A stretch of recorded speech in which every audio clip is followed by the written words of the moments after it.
Bueno, hermanos, el tema del día de hoy es el nacimiento de la iglesia y el poder del Espíritu Santo.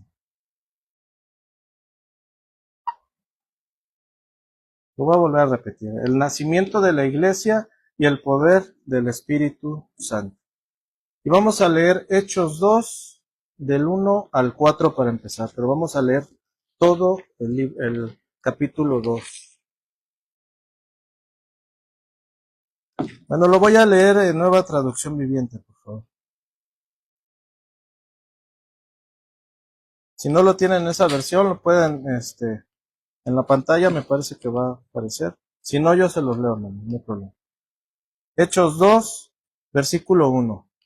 Dice, el día de Pentecostés, todos los creyentes estaban reunidos en un mismo lugar. De repente se oyó un ruido desde el cielo, parecido al estruendo de un viento fuerte e impetuoso que llenó la casa donde estaban sentados. Luego, algo parecido a unas llamas o lenguas de fuego aparecieron y se posaron sobre cada uno de ellos. Y todos los presentes fueron llenos del Espíritu Santo y comenzaron a hablar en otros idiomas, conforme el Espíritu Santo les daba esa capacidad. Bueno, hermanos, ¿cuál es el propósito de esta enseñanza? Porque siempre hay un propósito para Dios el día de hoy. El primero es edificar a la iglesia y renovar el compromiso de cada uno de los que estamos aquí. ¿Con quién? ¿Conmigo o con el pastor? No, con Dios, hermano. El libro de los Hechos no es solo un libro, o no es solo la historia de la iglesia primitiva, sino es la continuación de la obra de Jesús por medio del Espíritu Santo. Aquí en el capítulo 2 del libro de Hechos es uno de los capítulos más importantes, hermanos, de toda la Biblia. ¿Por qué? Porque responde preguntas fundamentales que todos los que estamos aquí nos hemos hecho. ¿Como cuáles? ¿Cómo nace la iglesia? ¿Ustedes saben cómo nace la iglesia? Sí, la mayoría sabemos, ¿no? Pero lo que vamos a ver. Otra pregunta que nos hacemos, ¿qué hace el Espíritu Santo? Otra pregunta es, ¿cuál es el mensaje central de la predicación cristiana? Y otra pregunta es, ¿cómo luce una iglesia verdaderamente viva? ¿Cómo nos vamos a dar cuenta que una iglesia está viva y llena del Espíritu Santo? Es un viento recio, amén. Hermanos, en estos textos vamos a ver poder, vamos a ver predicación y vamos a ver perseverancia. Esto, hermanos, no solo es un avivamiento fabricado por hombres, como comúnmente hacen en otros lugares, avivamiento o encuentros, no. Esto es una obra soberana de Dios, lo que vamos a ver en Hechos capítulo 2. Primer subtema, hermanos, el Espíritu Santo es derramado. Y vamos a ver el versículo 1 de Hechos 2, versículo 1. Dice, cuando llegó el día de Pentecostés, estaban todos, ¿qué dice? Versículo 1, unánimes juntos. Los discípulos, hermanos, no estaban improvisando y no estaban buscando tampoco experiencias emocionales. Ellos estaban obedeciendo, estaban orando y estaban esperando las promesas de Cristo que vemos en el capítulo 1. Y aquí lo primero que vemos también es que Dios no actúa al azar, sino cumple sus promesas en el tiempo exacto, en tiempo perfecto. ¿Por qué? Porque Pentecostés, ese día, era una fiesta judía que se celebraba originalmente como una fiesta agrícola de la cosecha de grano y de primicias. Y más tarde también para conmemorar la entrega de la Torá, o sea, la ley y los 10 mandamientos a Moisés en el monte Sinaí. Y esto era 50 días después de la Pascua, ¿sí? 50 días después de la Pascua celebraban Pentecostés. Y así marcaban la alianza entre Dios e Israel. Pero ahora en el cristianismo, hermano, Pentecostés cobra un nuevo significado. ¿Por qué? Porque se da 50 días después de la resurrección de Jesús. Y entonces se conmemora la venida del Espíritu Santo sobre los apóstoles, marcando el nacimiento de la iglesia y la nueva alianza. Dios tiene los tiempos exactos, hermano. Exactos. Dios no se equivoca. Para Él no hay error. Él tiene todo exactamente. Vamos a ver el versículo 2 al 4, por favor. Hechos 2, 4. Lo voy a leer igual en nueva traducción viviente. Es que está un poquito más claro, hermano. Si cuando un lenguaje es un poco más claro, es más fácil de imaginarlo. ¿Sí? Versículo 2 dice: de repente se oyó un ruido desde el cielo, parecido al estruendo de un viento fuerte e impetuoso. Así como ahorita que se rompieron las lonas, algo así. Pero aquello fue más fuerte. Al estruendo de un viento fuerte e impetuoso que llenó la casa donde estaban sentados. Versículo 3. Luego, algo parecido a unas llamas o lenguas de fuego aparecieron y se posaron sobre cada uno de ellos. Versículo 4. Y todos los presentes fueron llenos del Espíritu Santo y comenzaron a hablar en otras lenguas, conforme el Espíritu Santo les daba esa capacidad. Bueno, ¿qué vemos en estos 4 versículos? Aquí la palabra viento recio del versículo 1 es la manifestación visible y poderosa del Espíritu Santo. Aquí la palabra hebrea para viento recio es ruaj, no sé si la han escuchado. También significa aliento o espíritu, pero esto está conectado directamente al viento con el Espíritu de Dios, que transforma y capacita a los creyentes para la misión de la iglesia. En el versículo, la porción donde dice lenguas como de fuego, aquí significa la presencia purificadora. El fuego lo que hace es purificar, hermano. Todo lo que tenga que ver con fuego es purificado. Y en la porción donde dice hablar en otras lenguas, aquí hay muchas controversias en muchas iglesias, porque muchos sacan de contexto, muchos se equivocan. Pero aquí los apóstoles fueron llenos del Espíritu Santo y milagrosamente pudieron ellos hablar en idiomas que no conocían, permitiendo que personas de diferentes naciones entendieran el Evangelio en sus propios idiomas nativos. No eran balbuceos, hermano. Ustedes vieron ahorita en la alabanza que hubo un orden, ¿sí? En el hablar en lenguas. No era de saca la bazuca y empiezan todos a hablar, no, eso es un desorden, ¿sí? Aquí los apóstoles fueron llenos del Espíritu Santo y ellos hablaban, y los que estaban escuchando, los que eran de diferentes nacionalidades, entendían lo que ellos hablaban. Pero esto no era obra de ellos, esto era obra del Espíritu Santo. Ahora vamos a leer versículo del 5 al 13.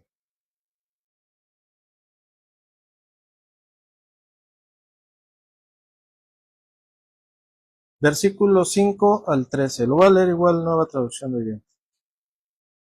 Dice: en esa ocasión había judíos devotos de todas las naciones que vivían en Jerusalén. Cuando oyeron el fuerte ruido, todos llegaron corriendo y quedaron desconcertados al escuchar sus propios idiomas hablados por los creyentes. Versículo 7. Estaban totalmente asombrados. ¿Cómo puede ser?, exclamaban. Todas estas personas son de Galilea, y aún así los oímos hablar en nuestra lengua materna. Aquí estamos nosotros, partos, medos, elamitas, gente de Mesopotamia, Judea, Capadocia, Ponto, de la provincia de Asia, de Frigia, Panfilia, Egipto, y de las áreas de Libia alrededor de Cirene, visitantes de Roma, tanto judíos como convertidos al judaísmo, cretenses y árabes, y todos oímos a esta gente hablar en nuestro propio idioma acerca de las cosas maravillosas que Dios ha hecho. Versículo 12. Quedaron allí maravillados y perplejos. Y se hicieron esta pregunta: ¿qué querrá decir esto? Se preguntaban unos a otros. Pero otros entre la multitud, ¿qué hacían? Se burlaban de ellos diciendo: solo están borrachos. Eso es todo. Lo primero que vemos, hermanos, en estos versículos, ¿cuál fue la reacción de la multitud? Unos, asombro. Otros, de perplejidad. ¿Qué es perplejidad? Es una confusión. No sabían qué pasaba. Sí, perplejidad significa confusión, duda. Otros se burlaban. Pero siempre, hermanos, que el Espíritu obra, o siempre que hay una manifestación poderosa del Espíritu Santo, habrá quienes se maravillan, pero habrá quienes también se burlan. Y eso sigue pasando. Una ilustración bíblica. En Éxodo 19, si quieren apuntarlo, después lo leen. Cuando Dios descendió sobre el monte Sinaí, hermanos, hubo un viento, hubo fuego y hubo sonido. En el monte Sinaí, cuando Dios descendió. Ahora en el libro de Hechos 2, vuelve a descender, pero no sobre un monte, hermanos, sino sobre su pueblo. Antes la presencia de Dios estaba en un lugar. Ahora la presencia de Dios está en ti, en ti, en ti, en ti, en ti, en todos los creyentes.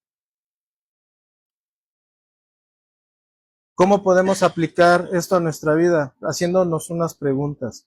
¿Estoy siendo llenado por el Espíritu Santo? ¿Busco su poder para mi vida y misión o me conformo con lo que el mundo me da? ¿Realmente vengo a la congregación por convicción o vengo porque tengo que venir? ¿Por amor a nuestro Señor y para recibir lo que el Señor tiene que darnos el día de hoy? ¿O me conformo con lo que el mundo me da? Otra pregunta: ¿cómo comparto el Evangelio? ¿Mi fe es una experiencia personal solamente o es una proclamación que supera barreras culturales? Sean a donde sea ando predicando. Otra pregunta, hermanos: ¿cómo reacciono ante lo divino? ¿Me maravillo y busco entender o me burlo y rechazo lo que no comprendo? Cuando veo que algún hermano está prosperando en ciertas áreas, ¿me maravillo y busco entenderlo o lo rechazo y me burlo? Otra pregunta: no todos celebrarán la obra de Dios en tu vida.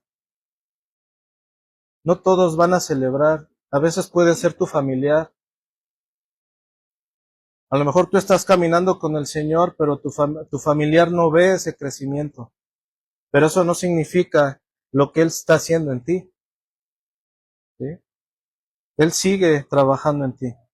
Segundo tema: un mensaje con poder. Un mensaje con poder. Y vamos a Hechos 2, 14 al 21. Hechos 2, del 14 al 21. La palabra de Dios dice: entonces Pedro dio un paso adelante junto con los otros 11 apóstoles. Imagínense siempre esa escena. Entonces Pedro dio un paso adelante junto con los otros 11 apóstoles y gritó a la multitud, escuchen con atención, todos ustedes, compatriotas judíos y residentes de Jerusalén, no se equivoquen, estas personas no están borrachas, no como algunos de ustedes suponen. Las 9 de la mañana es demasiado temprano para emborracharse. No, Lo que ustedes ven es lo que el profeta Joel predijo hace mucho tiempo. En los últimos días, dice Dios, derramaré mi espíritu sobre toda la gente. Sus hijos e hijas profetizarán, sus jóvenes tendrán visiones y sus ancianos tendrán sueños. En esos días derramaré mi espíritu sobre mis siervos, hombres y mujeres por igual, y profetizarán. Y haré maravillas arriba en los cielos y señales abajo en la tierra, sangre, fuego y nubes de humo. El sol se oscurecerá y la luna se pondrá roja como la sangre antes de que llegue el grande y glorioso día del Señor. Pero todo el que invoque el nombre del Señor será salvo. Ustedes se imaginan esta predicación poderosa de Pedro gritando con voz, con autoridad de parte del Espíritu Santo, hermanos. Pero aquí en este mensaje vemos 3 puntos de este mensaje. El primero, Pedro se paró con convicción y desmintió las acusaciones. Pedro se dirige a la multitud judía en el pórtico de Salomón y refuta la idea de que los apóstoles estuvieran ebrios a las 9 de la mañana, usando el sentido común y las profecías de Joel. Segundo, Pedro no improvisó, hermanos. Pedro se fue directamente a las Escrituras y mencionó las profecías de Joel. Pedro les explica el derramamiento del Espíritu Santo, es el cumplimiento de Joel 2, 28, 32. Vamos a leerlo rapidito. Joel 2, 28, 32, si lo quieren apuntar, se los leo nada más. Dice, y después de esto derramaré mi espíritu sobre toda carne, profetizarán vuestros hijos y vuestras hijas, vuestros ancianos soñarán sueños, y vuestros jóvenes verán visiones.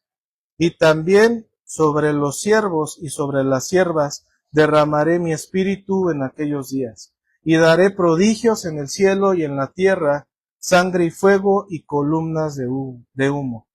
El sol se convertirá en tinieblas y la luna en sangre antes que venga el día grande y espantoso de Jehová. Todo aquel que invocar el nombre de Jehová será salvo, porque en el monte de Sión y en Jerusalén habrá salvación, como ha dicho Jehová, y entre el remanente al cual él habrá llamado. Otra mención que hace Pedro en su predicación menciona el día del Señor. Él cita cómo el profeta Joel describe este día como un tiempo de oscuridad y juicio para los enemigos, pero de liberación y bendición para el pueblo arrepentido de Dios.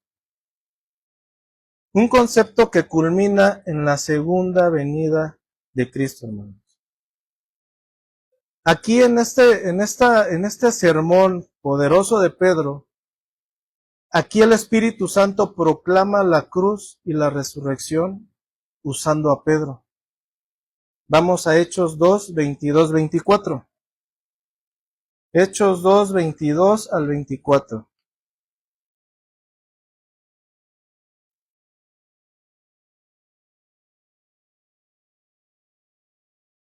Dice, pueblo de Israel, escucha. Dios públicamente aprobó a Jesús de Nazaret al hacer milagros poderosos, maravillas y señales por medio de él, como ustedes bien saben. Pero Dios sabía lo que iba a suceder y su plan predeterminado se llevó a cabo cuando Jesús fue traicionado. Con la ayuda de gentiles, sin ley, ustedes lo clavaron en la cruz y lo mataron. Ustedes también, hermano. Pero Dios lo liberó de los terrores de la muerte y lo volvió a la vida, pues la muerte no pudo retenerlo bajo su dominio. Pedro predica un mensaje claro, contundente, que te confronta y que los confrontó en ese momento. Pedro dijo, Jesús fue aprobado por Dios, fue crucificado por los hombres y fue resucitado por el poder divino. Vamos a Hechos 2, 25 al 36. Me estoy yendo un poquito rápido, hermanos, porque es todo el capítulo. Espero que me estén entendiendo. Hechos 2, 25 al 36. Lo voy a leer igual en esta versión. Dice, el rey David dijo lo siguiente acerca de él. Veo que el Señor siempre está conmigo, no seré sacudido porque Él está aquí a mi lado.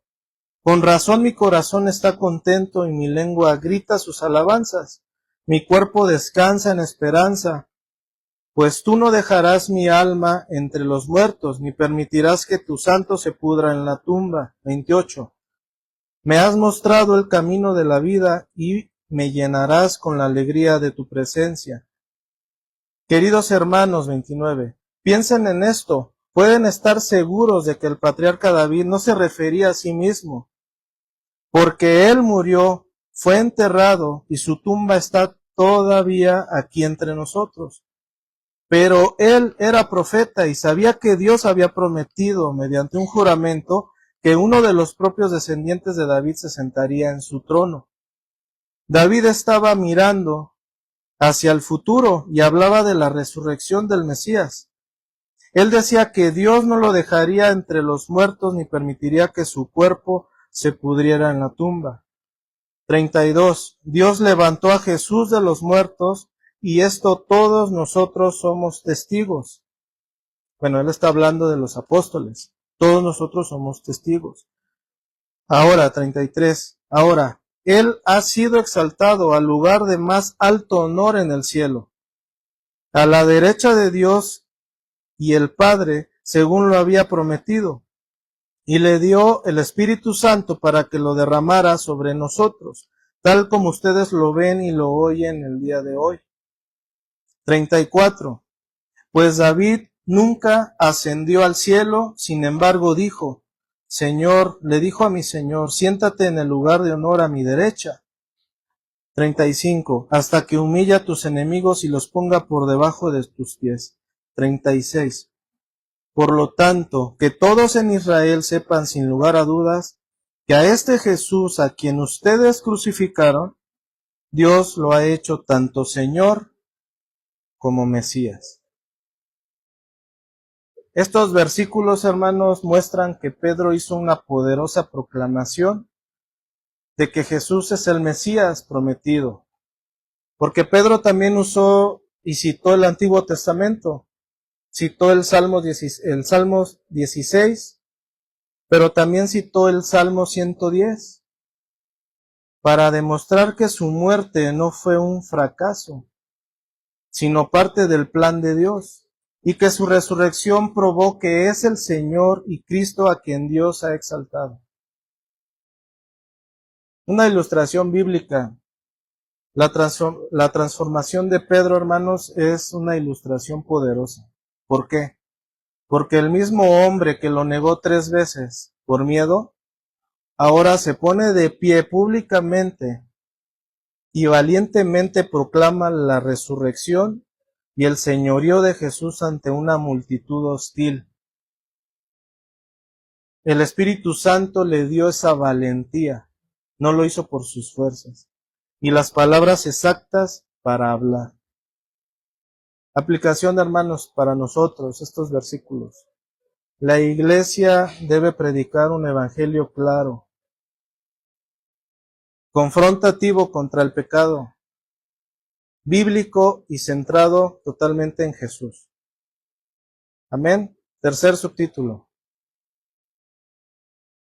Una respuesta que produce arrepentimiento. Y vamos a Hechos 2, 37 al 41. Hechos 2, 37 al 41. Dice versículo 37. Voy a leerlo por versículo y una explicación. Versículo 37 dice, al oír esto se compungieron. O se lo leo nueva traducción. ¿Cuál tienen? Bueno, se los voy a leer en esa. 37. Las palabras de Pedro traspasaron el corazón de ellos. Esos compungieron. ¿sí? Quienes le dijeron a él y a los demás apóstoles, hermanos, ¿qué debemos hacer? La palabra compungieron, hermanos, es una palabra en griego, katanizo, implica ser traspasado, como lo dice esta versión, o herido profundamente, pero no es algo físico, ¿sí? No es una emoción, sino es una convicción espiritual. Como cuando dices, como cuando pecas y te sientes mal, eso es obra del Espíritu Santo. No es una emoción tuya. En la porción donde dice, les preguntan, ¿qué haremos? Esta pregunta revela un arrepentimiento inicial, un reconocimiento de culpa y deseo de respuesta. La verdadera predicación bíblica siempre conduce a esta pregunta existencial. Yo sé que muchos dicen, hermano, ¿por qué siempre están predicando sobre el arrepentimiento? Porque es el mensaje de la Biblia, ¿sí? El arrepentimiento. Si hay arrepentimiento, recuerden que todo lo demás viene por añadidura, ¿sí? Pero lo primero es el arrepentimiento. La palabra arrepentimiento, hermanos, en el versículo 38, Pedro les dice,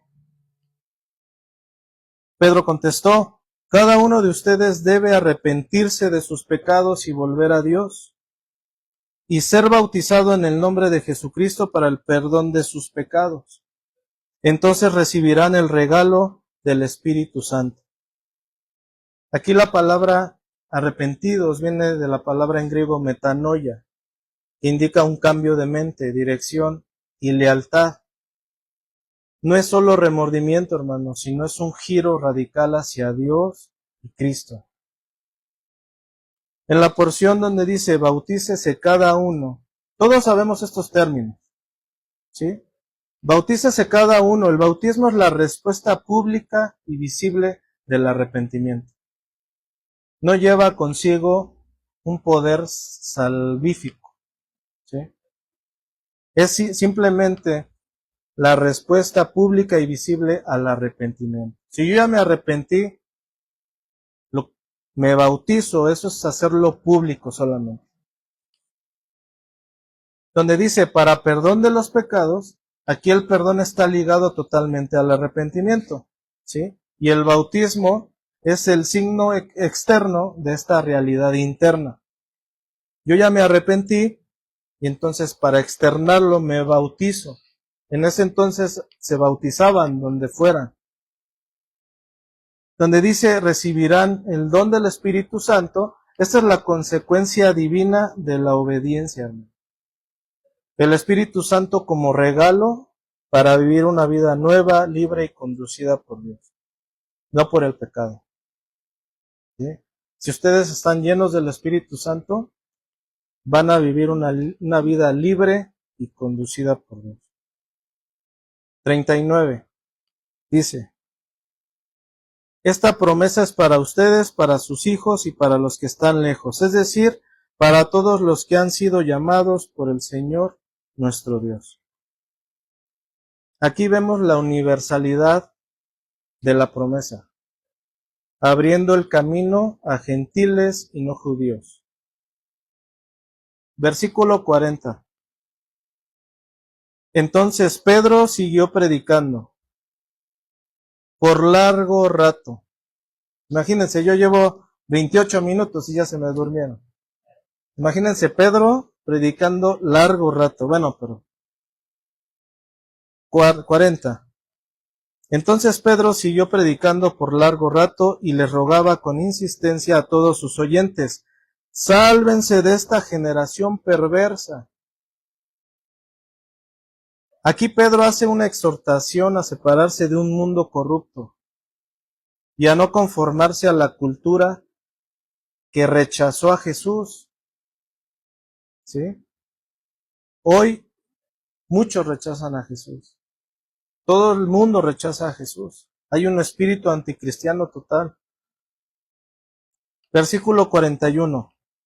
Los que creyeron lo que Pedro dijeron fueron bautizados y sumados a la iglesia en ese mismo día, como 3,000 en total. Hermanos, aquí fue un sermón, un día y una conversión masiva.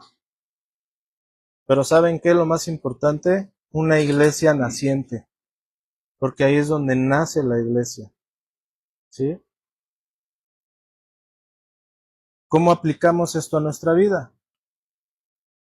El Evangelio, hermano, sigue demandando una decisión. ¿Sí? Sigue demandando una decisión de arrepentimiento.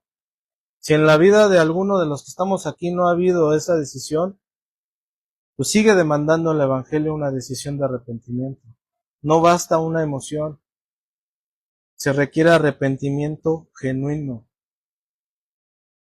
Segundo punto, Cristo sigue salvando multitudes. Sigue salvando. Cuarto y último punto, hermano. Una comunidad transformada por el Evangelio. Y aquí vamos a ver lo que engloba un modelo de iglesia. Cómo debe de ser una iglesia, como lo fue y como tiene que ser. Hechos 2, 42 al 47. Hechos 2, del 42 al 47. 42 dice: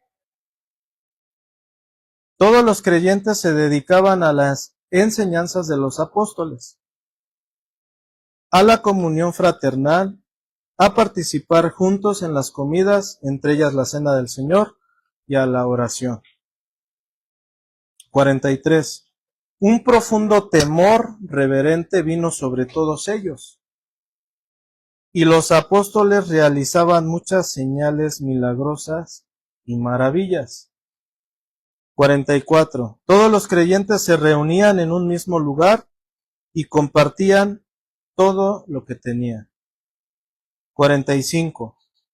Vendían sus propiedades y posesiones y compartían el dinero con aquellos en necesidad.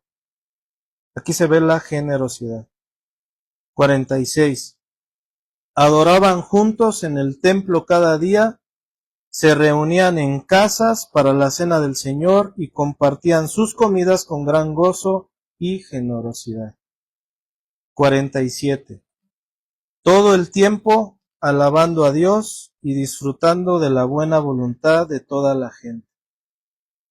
Y cada día el Señor agregaba a esa comunidad cristiana los que iban siendo salvos. Todos estos versículos que acabo de leer, hermano, retratan una iglesia saludable. ¿Sí? Esto es una iglesia saludable. Para una iglesia saludable se tienen que perseverar 4 pilares.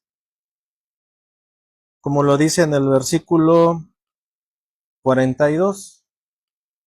La primera, ellos perseveraban. El primer pilar en el que perseveraban era la doctrina de los apóstoles. Esta era la verdad viva que transforma, centrada en Jesús. El otro pilar era la comunión. Ustedes han oído la palabra koinonía, ¿sí? Esto es comunión. Esto es compartir la vida, no solo las posesiones, sino un amor y cuidado mutuo, un reflejo del cuerpo de Cristo, entre hermanos. El otro pilar, hermanos, de la iglesia saludable es el partimento del pan. Esto tiene que ver con la Santa Cena y las comidas compartidas en casa. El compartir, hermano, vente a comer, sí, vente, vamos. Todo eso es comunión. Y otro pilar son las oraciones. Oración formal en el templo, personal, reflejando reverencia. Ahora, ¿cuáles fueron los resultados de perseverar en estos 4 pilares? Y esto es el mejor ejemplo de una iglesia modelo. Unidad, había generosidad, había gozo, había testimonio público y había un crecimiento diario. Aplicación, hermanos, a sobre estos versículos. Una iglesia llena del Espíritu Santo ama la palabra y ama a las personas. ¿Sí? Segundo, el crecimiento es obra de Dios, no del marketing, ni tampoco de métodos. El Señor va a empezar a añadir a la iglesia hasta que los que estamos crezcamos espiritualmente. El Señor va a ir añadiendo. Y tercero, el cristianismo no se vive en soledad, hermano. Por eso el Señor manda que nos congreguemos, que no nos dejemos de congregar. ¿Sí? Cuando ustedes van al cine, que salió la película de estreno que quieren ir a ver, compraron su boleto y llegan puntuales. Así hay que ser con el Señor, hermano. Tenemos que ser puntuales. Esta cita no es venir a ver al hermano o quedar bien con los hermanos, no. Es el Señor, es nuestro Dios. Conclusión, hermanos, el Espíritu Santo sigue obrando en nuestras vidas y sigue obrando en todo aquel que lo recibe. Cristo sigue siendo el centro y lo seguirá siendo. El arrepentimiento sigue siendo necesario, hermano. ¿Sí? Para que alguien sea salvo, el arrepentimiento sigue siendo necesario. Si no hay arrepentimiento, pues no hay nada, hermano. Cuarto, el Evangelio transforma vidas. Y 5, la iglesia, hermanos, nace para glorificar a Dios y alcanzar al mundo. Amén. Ahora, la pregunta aquí no es si Dios sigue obrando. La pregunta es si estamos dispuestos a vivir como la iglesia de Hechos. ¿Están dispuestos, hermanos, a vivir como la iglesia de Hechos? No. ¿Amén o no amén? Amén. ¿Gustas ponerte de pie, hermanos?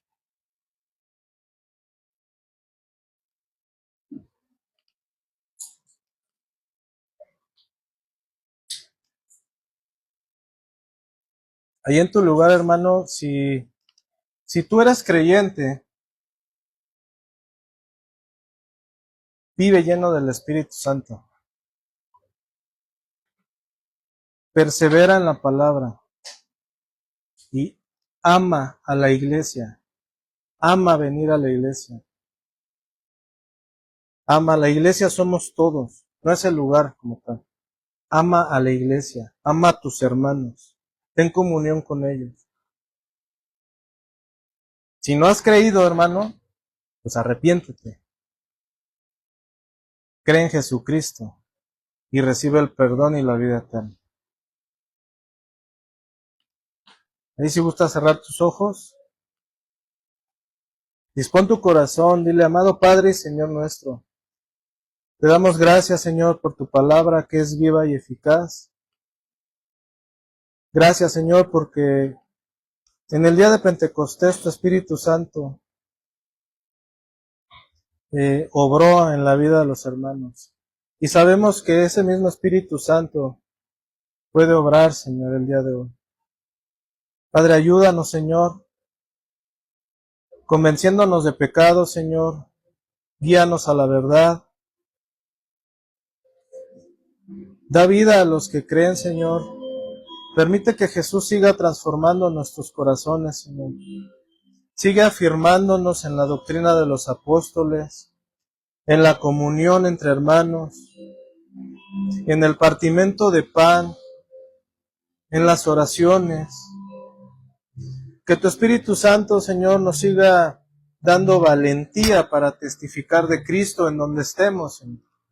En la iglesia, en las calles, con nuestros vecinos, con nuestros conocidos. Ayúdanos, Señor, a vivir en obediencia a ti, Señor, a vivir en santidad, a tener un amor sincero, Señor, para servirnos unos a otros. Todo lo ponemos en tus manos, Señor, confiando, Señor, en tu gracia. Y sabemos, Padre, que tú vas a levantar a todos los que están aquí, Señor. Llénalos, Señor, con tu Espíritu Santo, Señor. Y que se esfuercen, Señor. Que sigan como cuando llamaste a Mateo. Que así se levanten con esa convicción todos los días para seguirte. Padre, fortalece a mis hermanos que han tenido alguna situación, aflicciones, pruebas, situaciones de salud.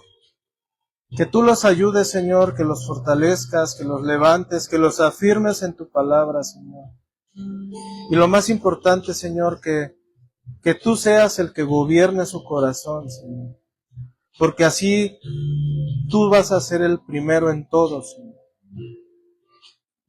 Te pido, Señor, que tú sigas añadiendo a esta iglesia a los que han de ser salvos, Señor. Ayúdanos también a ser una iglesia saludable. Una iglesia donde el mover de tu Espíritu, Señor, se vea, Señor. Donde no busquemos ser vistos nosotros como hombres, Señor, sino que vengamos nosotros a exaltarte a ti solamente, Señor, a exaltar tu nombre, Señor, a darte la gloria a ti solamente, Señor. Queremos ser casa de oración, plenitud de gracia. Queremos ser una iglesia como la iglesia de Hechos. Ayúdanos, Señor, a tener la sabiduría, a enfrentarnos, Señor, a nuestros propios yo, para crucificar nuestras carnes. Gracias, Padre, por la vida de mis hermanos. Gracias por este tiempo, Señor. Que tu palabra, Señor, sea sembrada en los corazones de mis hermanos, Señor, y que tú levantes, Señor, aquí en Casa de Oración Plenitud de Gracia, más ministros, más líderes. Tú conoces el corazón de los que estamos aquí, Señor. Prepáralos, Señor, dale sabiduría, que puedan escuchar ese llamado que tú ya les habías hecho. Gracias, Padre. Gracias por tu palabra, por tu misericordia que se renueva todos los días, Señor. Gracias te damos, Señor. En el nombre poderoso de Jesús. Amén. Alabe al Señor, Señor.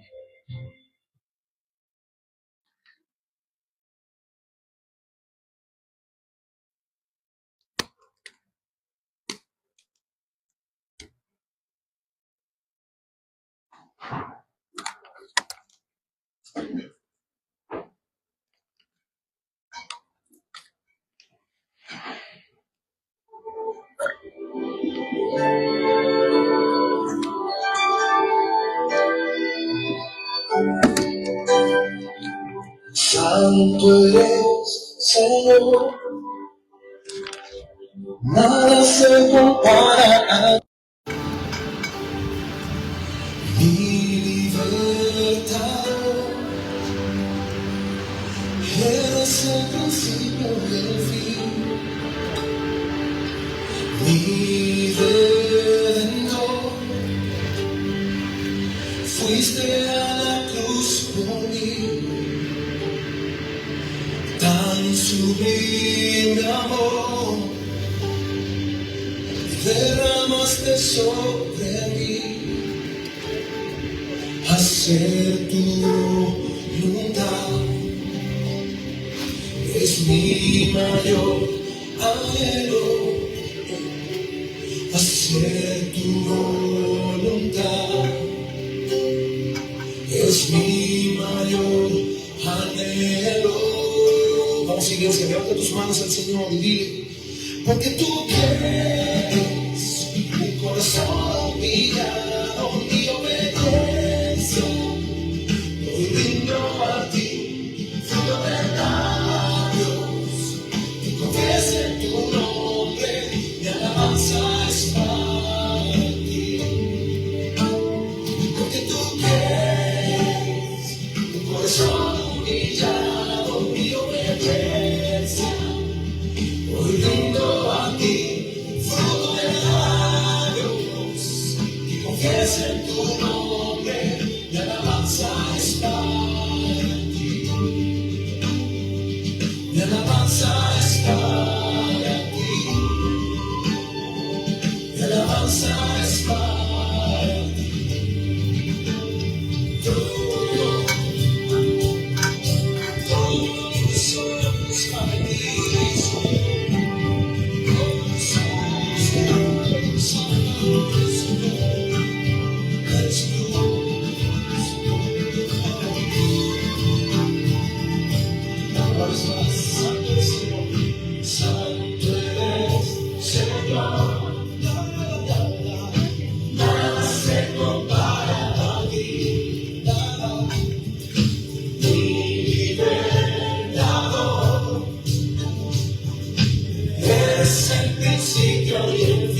sobre mí, su hacer tu voluntad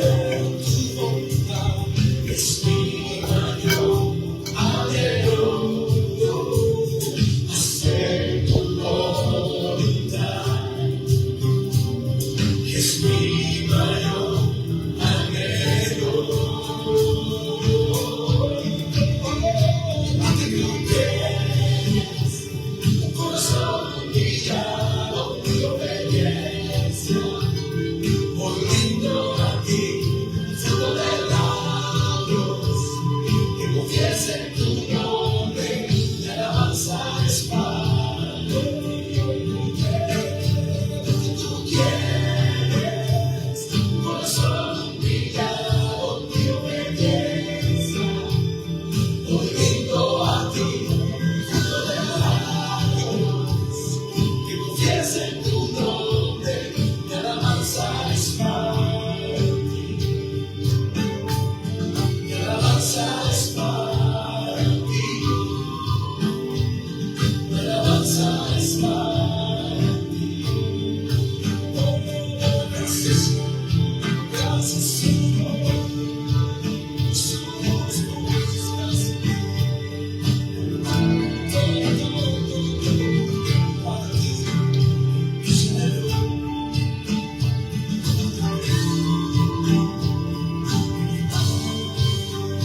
Porque tú quieres un corazón humillado y obediencia, muy lindo a ti, fruto de labios que confiesen tu nombre, y alabanza es para ti. Vamos a seguir al Señor. Porque tú quieres un corazón humillado y obediencia, muy lindo a ti, fruto de labios que confiesen tu nombre, y alabanza, y alabanza, y alabanza. Porque tú quieres un corazón humillado y obediencia, volviendo a ti, fruto de labios que confiesen tu nombre, y alabanza es para ti. Y alabanza es para ti, Señor. Y alabanza es para ti, Señor.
Es para ti, aquí es para mí, es para ti, es para ti.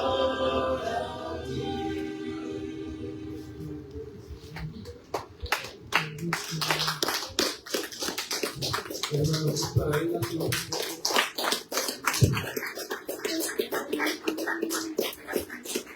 gracias, hermanos, por este tiempo. Dios los bendiga. Nos despedimos de los hermanos que nos ven por las redes sociales. Dios los bendiga, hermanos. Próximo servicio.